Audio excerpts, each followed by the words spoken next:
મિત્રો તમને બધા લોકોને ખબર છે કે ભાઈ રાજુભાઈ સોલંકી અત્યારે જેલમાં છે। જે આ વાત કરી તો ઘણા બધા લોકોના મનમાં પ્રશ્ન છે કે રાજુભાઈ સોલંકીએ કયો ગુનો કર્યો છે તે અને તેની સાથે જે 5 લોકો મિત્રો ગિરફ્તાર થઈ ગયા છે તેને શું કર્યું છે।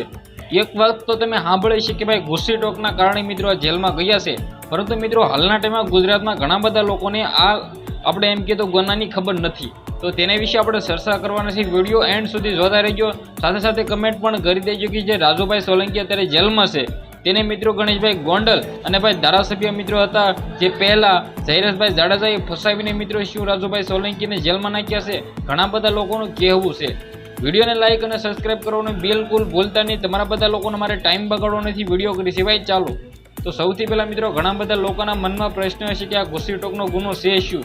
તો આના વિશે વાત કરીએ તો મિત્રો 1 થી વધારે લોકો સંગઠિત હળી ભળીને મિત્રો જે ગુનાઓ કરે છે, જે ગેંગ કહેવાય તે મિત્રો ગેંગ તરીકે એક સાથે મિત્રો ઘણા બધા લોકો એકઠા થઈને તે ગુનો કરે છે, તે ગુનાને આપણે ઘૂસી ટોક કહેવાય છે।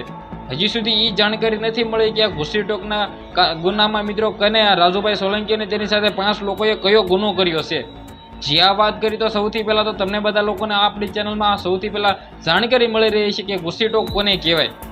જે આ વાત કરી તો તમને શું પહેલેથી ખબર હતી કે ઘૂસી ટોકનો ગુનો આને કહેવાય? તો કમેન્ટ કરીને જરૂર જણાવી દેજો।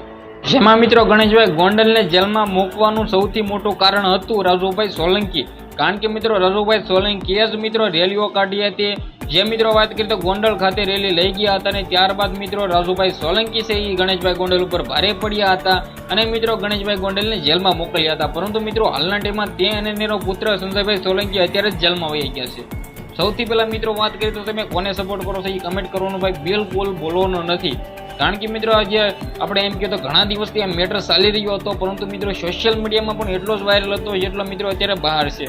કારણ કે મિત્રો આના વિશે વાત કરીએ તો આવનારી 13 અને 15 તારીખે રાજુભાઈ સોલંકી છે એ મિત્રો રેલી પણ ગાંધીનગર ખાતે લઈ જવાના હતા, પણ આ પણ હજી મિત્રો કાંઈ પણ એવી જાણકારી નથી મળી રહી કે મિત્રો રાજુભાઈ સોલંકી જેલમાં ગયા છે તો તેની કેટલી સજા થઈ છે, તેને રિમાન્ડ જામીન થાય કે નહીં, તેને જામીન મંજૂર થાય કે નહીં, એ પણ આપણે ઓલરેડી વિડીયો અપલોડ કરવાનો છે। આ વિડીયો વિશે તમારે શું કહેવું છે કમેન્ટ કરવાનું ખાસ ભૂલવાનું નથી। આજના વિડીયોમાંથી આટલી જ માહિતી, આપણે એક નવા વિડીયો મળી જશે। બધા લોકોને જય હિન્દ, જય ભારત।